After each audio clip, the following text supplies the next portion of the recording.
What's going on, everybody? It's the Super Robot, and today we're just going to take a break and talk about some crazy stuff today. We're going to be on a different take today.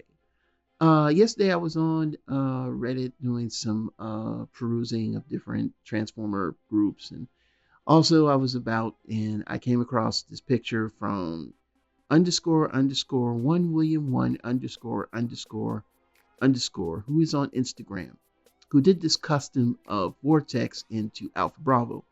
And we all know how much we love Alpha Bravo because he was intended to be that guy until, of course, we got later on, I think it was Breakneck and Quickslinger in America because they were extra, while in Japan you did get the original members of the subsequent teams.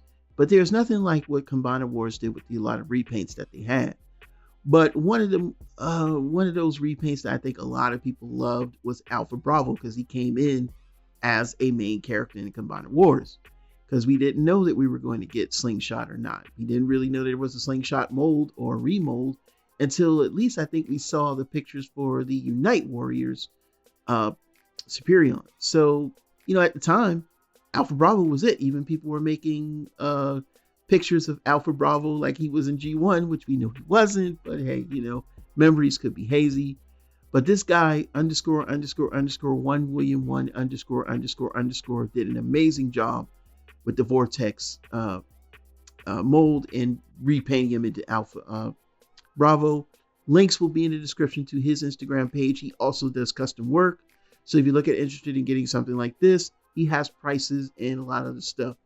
But this just makes the differ what we are going to be going up against. Well, think about Combiner Wars was its theme was Combiners. It's called Combiner Wars. Therefore, in Combiner Wars, because it was a heavy centric theme, everything centered around those molds. So that's why we got a lot of those repaints. If you notice this time with the G2 repaints for Menasor, they've been releasing them very slow. We haven't even seen Motor Master yet. Alpha Bravo, definitely, if Hasbro is listening, they should definitely do Alpha Bravo. If they don't, well, they just don't like money. And this is the part where good repaints could come in. Like I can see them doing the yellow repaint of the SS86 Devastator. I can see them doing a G2 repaint of, we know we're going to get a G2 repaint of the aerial box. As far as the main combiners, I would love to see even a maybe Diaclone centric version of Devastator with the orange, yellow, and blue colors. I would love to see Battle Gaia. If you're familiar with Operation Battlestars, you'll know what I'm talking about.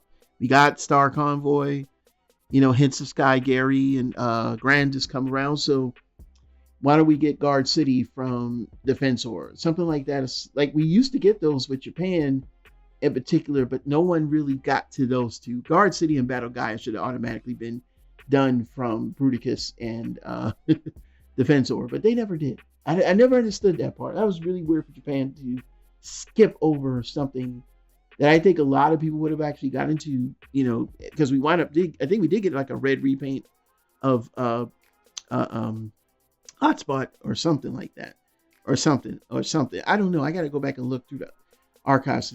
There were so many repaints, it's not even funny during Combiner Wars. But overall, I like the idea. I like the concept of us brainstorming into good repaints that people want, repaints and remolds that people need.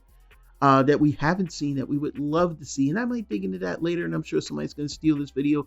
So if I see anyone doing a video about repaints for combiners, I know where you got your idea from. Just remember that.